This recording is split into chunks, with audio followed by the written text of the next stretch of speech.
What's going on, Jared Sandler here with you. We are just days away from opening day here in the 2022 Major League Baseball season. And then one day after that is when the Rangers will open things up. A lot of teams are going to get going on Thursday. The Rangers will open up on Friday in Toronto, and then at home on Monday against Colorado. Tickets available for that, I'm told. So if you want to catch opening day 2022, the beginning of a new era, the Corey Seager, Marcus Semien era of Rangers baseball, the Cole Calhoun era, if you want to call it that, the Brad Miller era, Mitch Garver, all the new faces. I would love to see you out of the ballpark. But anyway, solicited some questions on Twitter, and so going to answer those questions here for you. The first one comes from Texas Star Saddles. Will we see Josh Smith and Davis Wenzel up here by August? So I never like putting dates on it because, a guy gets hurt and that backs up their timeline by a few weeks, what have you. If both guys are healthy, I would imagine we would definitely see one. Two would probably, be because there are injuries involved with other people, because they're not going to call up Josh Smith or Davis Wenzel to just sit on the bench. And so, if Corey Seager and Marcus Semien are healthy, I don't see Smith or Wenzel playing first base. Third base is the only spot, maybe a corner outfield spot, but I do think we see one of them. And I think third base is probably the most likely place.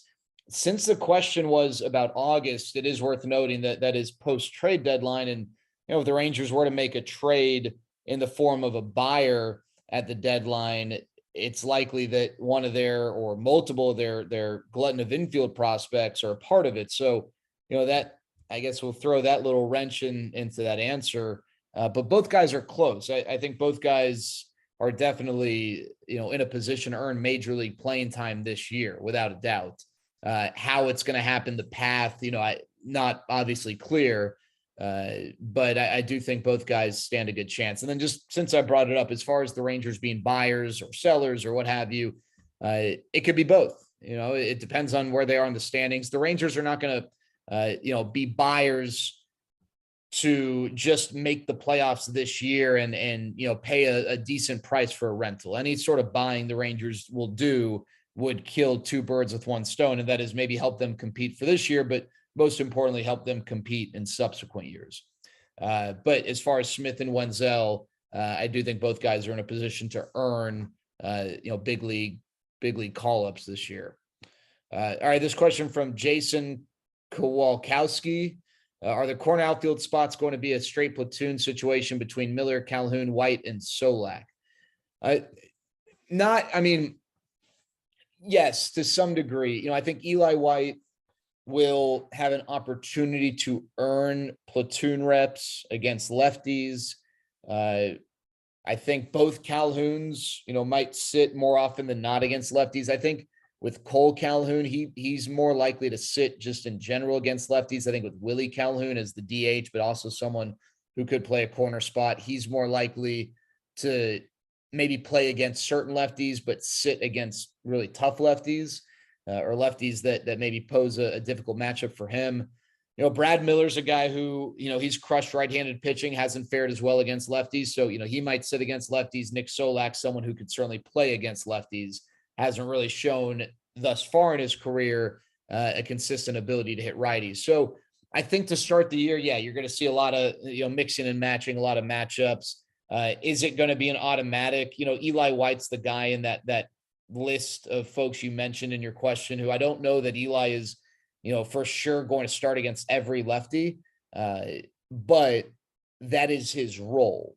Like that's Eli White's path to playing time. At this point in time, haven't seen enough of Eli White to, think that an everyday player is a realistic goal right now, but it seems like his path could be playing against lefties, and it could also kind of kill two birds with one stone in that Eli White starts against lefties. You could take Adolis out of center field for that game, put him in right field to give him a little bit of a break. I think Adolis will play a lot of center field, but I think the Rangers would love to have him go back and forth just to give him some games where he doesn't have that physical toll of having to play center field. From Billy, how would I rank Howard, Alexi, and Otto in terms of likelihood of becoming rotation mainstays? So it's a great question. I think Spencer Howard has the highest ceiling of those three, but I also think he has the lowest floor. So I think, the percentage chance Spencer Howard ends up as a multi-inning reliever is maybe the highest of the three, but I think he also has the ability to accomplish things as a starter if things click beyond what the other two could. AJ Alexi's kind of in the middle. I think Glenn Otto's the safest. I think Glenn Otto profiles the least as a reliever. But I think that, his stuff compared to AJ Alexi's stuff is maybe just a little step below. Spencer Howard's is interesting because what is his stuff? I think we're trying to figure out what his stuff is, as it continues to evolve with some of the changes. Glenn Otto's slider is really good and he throws a lot of strikes, but he's got to get better at throwing quality strikes. He got hit a lot last year in a very, short sample. I think that there's definitely a lot of upside there. AJ Alexi's got a great fastball slider combo. He's got to throw strikes. I think he also, is someone who, if you told me 3 years from now, he's a power arm in the bullpen, I wouldn't be surprised. But, I think the goal for all three right now is to see what they can do as starters. But if I had to kind of power rank it right now, Spencer Howard, highest ceiling, lowest floor. AJ Alexi is the guy I'm most confident out of the three will, make a big impact, whether it's, as a middle rotation starter or a late inning reliever. And then Glenn Otto's the guy who I think is the safest from a starting pitcher standpoint as kind of a mid to back end starter type. But, I think all three kind of present interesting cases in that regard. Jason wants to know, will Gallo be a priority in the upcoming offseason? I don't know that he'll be a priority. I think that, first of all, it's going to be difficult to predict what his market's going to be at this point in time, just because, the roller coaster nature of his career thus far. And, he didn't really do so well in New York last year. Will he be able to handle the pressures of New York this year? And how will a good, an average, a bad season, whatever it might be, impact his market? And then also, what about the shift? Nothing is official yet, but what will that do as far as his market is concerned? Because obviously he's someone who gets hurt by the shift. Will he be a priority? No, I think the Rangers certainly would be open to bringing Joey Gallo back. I don't think there's any question about that. But, to me, priority, I think, is going to be maybe mostly on the mound, which I think takes me to another question of yours or someone else's about, we'll get to that in a second about, no, it is yours. So Jason also asked, what starting pitching targets are you interested in next offseason? Well, Jacob deGrom is going to be a free agent, but I don't know. It's weird to say this. I'm definitely interested in Jacob deGrom, but the health stuff really concerns me. It seems like, and I know he's going to miss significant time this year. That's almost like a good thing to me because it seems like the last couple of years it's been on and off, on and off, on and off, and nothing truly has been diagnosed. It's almost like when you're sick, the doctor says, well, nothing's wrong with you. That's good on one hand, but on the other hand, it's like, well, I'd rather you say that something is wrong with me so we can address it and not deal with this because I keep having whatever symptoms exist. Well, Jacob deGrom, it's the same thing, but now it seems like maybe he's going to be shut down for a few months. The guy I really like, the guy whose age and knock on wood, his health seems to fit and line up, is Aaron Nola, the righty for the Phillies. He's 28 years old. He turns 29 in June. So next year he would be 29 at the start of the year, 30 in the middle of the year. But from an age standpoint, he's someone who, really intrigues me. Carter wants to know, how long can Brad Miller be the leadoff hitter? Is it long-term or is it a short-term fix they'll address later? Well, I'll tell you, I don't know if Brad Miller for sure is going to be the leadoff hitter on opening day. It was a week ago when Chris Woodward said that he liked Marcus Semien leading off. And, we haven't even played a game and, maybe there's been a philosophical change there. So, I don't, especially a team, like if you're the Dodgers and you've got like a ready-made team, even that sort of a team, you're going to have lots of changing throughout the year, you'd imagine. But, I think a team where it's like, yeah, we've got all the pieces in place. We're not really looking to upgrade here or there. Maybe you go into the year and you really focus on set roles within a lineup, but a team like the Rangers, I think you're going to see a lot of changes throughout the year. So I guess I just haven't given it a ton of thought, especially because, again, a week, 10 days ago, it seemed like Chris Woodward was firm and Marcus Semien leading off, Corey Seager batting second. And, here we are. We've already had some changes. Noah wants to know, what's the realistic win total this year? Noah says he'd be happy with 75 plus. So for the sake of conversation, I think that'd be a great number, but would we be upset with 74? No, I don't think so. Would we be upset with 72 if I told you that Corey Seager, Marcus Semien, Mitch Garver all had good years? Cole Winn came up, he pitched really well. And, Jack Leiter had a great year in AA and then in AAA. And, take a pick, one of the young starters we talked about earlier, Taylor Hearn establishes that he is in fact a starter, or AJ Alexy comes up and shows that he's, really good. So not to not answer the question, but to me, I'd rather win 72 games, but have a lot of future players, guys who are part of the future, perform well, than win 78 games, have a year from Marcus Semien, an okay year from Corey Seager, but my goodness, Brad Miller just lit things up. And, I know that Brad Miller is not going to carry the team by any means, but, Hunter Pence a few years ago is a great story and it was cool. And Hunter's a likable guy, but the fact the Rangers were having success because Hunter Pence was one of their all-stars, it was cool, but wasn't going to help them in the future. Right. And that was the year in which the Rangers were actually kind of in play at the All-Star break. And then they slid after that. So, 75 wins. If you ignore the context, that seems like a great step. A double-digit win improvement is really tough to come by in Major League Baseball, but I think that's definitely an expectation for the Rangers. I would love for this team to play competitive games in August or September, whether they succeed or come up short in that stretch of games. I think the experience for a lot of these guys who have not participated in a competitive post-deadline stretch would be really important. And to also see, how Marcus Semien and Corey Seager go about things and that sort of a setting, because those are guys who have obviously been a part of competitive teams. I think that, that would be a real win and a positive looking at this year. Zachary wants to know, how long until Justin Foscue is assigned somewhere, and where do I think that is? I think Foscue will be assigned here in the next week or so. And my guess is he goes to AA. I think it's AA to start. And then I think that the idea is that Justin Foscue will eventually get up to AAA, in short order if he pitches or if he performs well. Last year, just, context for folks who, don't recall, Justin Foscue did get up to AA, played 26 games there, didn't have a ton of success relative to the massive success he had prior to that. So my guess is he goes back to AA, has some success, and then goes up to AAA. But, that can all change in a week's time if someone gets hurt or, there's some sort of evolving situation. Jason wants to know, which player that did not make the opening day roster will have the largest impact on the team sometime this season. So I think we talked about Josh Smith and Davis Wenzel.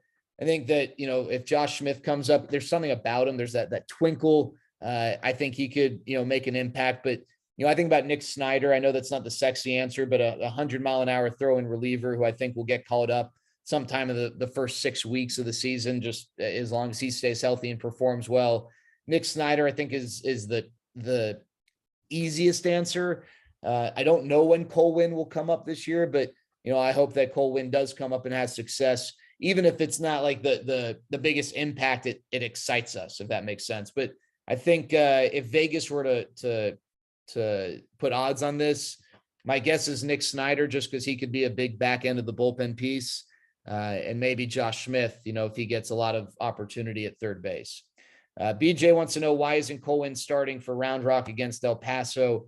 Don't know the answer to that. I don't think it is anything significant other than, it's as you think about their, whatever his plan was, whatever his schedule was, whatever his routine was, they weren't going to break it just to give him an opening day start. I don't know that, I wouldn't read anything into that. Trenton wants to know what a pro comp for what we hope Dane Dunning develops into might be.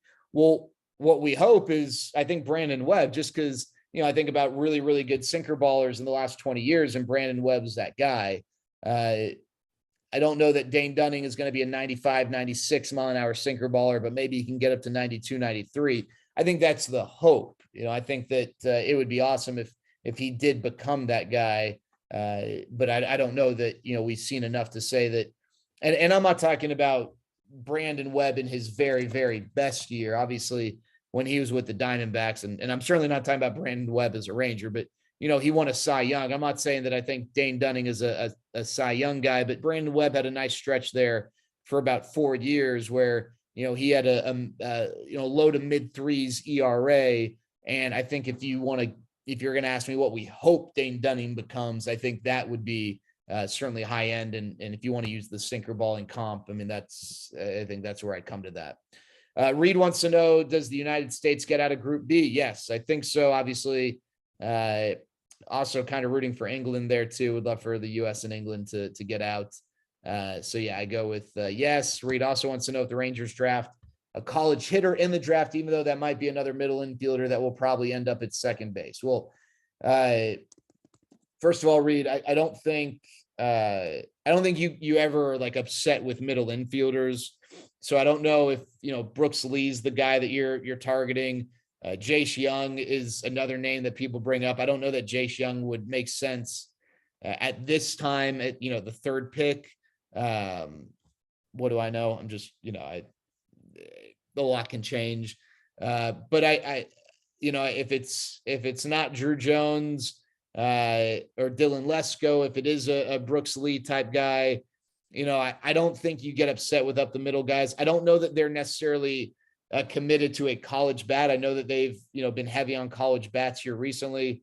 But, if Tamar Johnson is that guy, he's a high school infielder, middle infielder. It seems like a lot of people like him. I know that Chase DeLauder is a guy that people like. He's an outfielder, I think, James Madison. So I don't know that they've got a type I know that there have been some things we've tried to identify as far as trends, but I don't know that they're like committed to a college bat. I do think that they'd probably lean position player simply based on the fact that looking at the drafts crop at the top of the draft right now, the position player group seems to be a little more prominent than the pitching group. But again, I don't know that they're looking at a specific type from a like college or not positional type thing. I think it's more certain characteristics that stand out. Edgar wants to know do I see the Rangers not rushing Cole Winn this year and let him get his innings in AAA? Edgar, I think both. I don't think they're going to rush Cole Winn, but I do think that they're going to give him an opportunity to earn a big league call-up. I know that's Cole Winn's goal, and I think it's a very realistic goal considering, what he's already done so far in the minor league level. Carter wants to know, how long of a leash does Willie Calhoun have after years of not living up to potential? I don't think long. I think with all guys, you really got to give them a month. So, a short leash to me is like, hey, we get to May 1st and now we're making changes. But yeah, I think this is a big year for Willie. I think it's kind of a, sink or swim year, at least with the Rangers. I think he's got certain abilities, certain characteristics that another team would take him as a change of scenery guy. But, my hope for Willie is that this is the first spring in a while where he really hasn't been like the center of attention. It hasn't been about will he make the team or will he not make the team, or how's he coming back from getting hit in the face, or is this the year Willie Calhoun breaks out? It feels like that's kind of been a constant storyline, or one of those have been very present. He's kind of, drifted into the background in a good way. And I'm hopeful that means good things for him. Reed wants to know if Tottenham will finish top 4. Yes, of course. Arsenal's going to choke. And then Tim wants to know, shouldn't the Rangers have Joe McCarthy as the team's DH and let Willie be traded to a team not confident about their own DH? I don't, and let me see if Tim, I did ask Tim for some sort of a clarification. I didn't get it. I'm not totally sure exactly what Tim means, but I don't have any, I'm not of the mindset that, Willie Calhoun is getting in the way of Joe McCarthy. Joe McCarthy had a really good spring. He's not going to make the team. That's not a big surprise. But at the end of the day, he's 28 years old, and in his big league career, he's gotten 10 at bats. So, just from a long-term standpoint, I'd rather go with Willie Calhoun, who's younger. But yeah, I mean, I don't know what you'd get for Willie Calhoun. I'd rather, to kind of piggyback off of, I think it was Reed's question a second, or Carter's question, I'd rather give Willie Calhoun a month and a half, 2 months to show what he can do. And, out of the possibility that things do click, I think Willie's upside as a hitter is higher than Joe McCarthy's upside. Joe McCarthy's a better defensive player. But, I don't know that Joe McCarthy's necessarily a big time defensive stud or anything like that. It just, I think he's got the ability to play a position, whereas I think Willie is best suited for, sometime left field or mostly DH. All right. Hey, thanks so much for sending in your questions. We'll be doing these throughout the year. Talk to you later.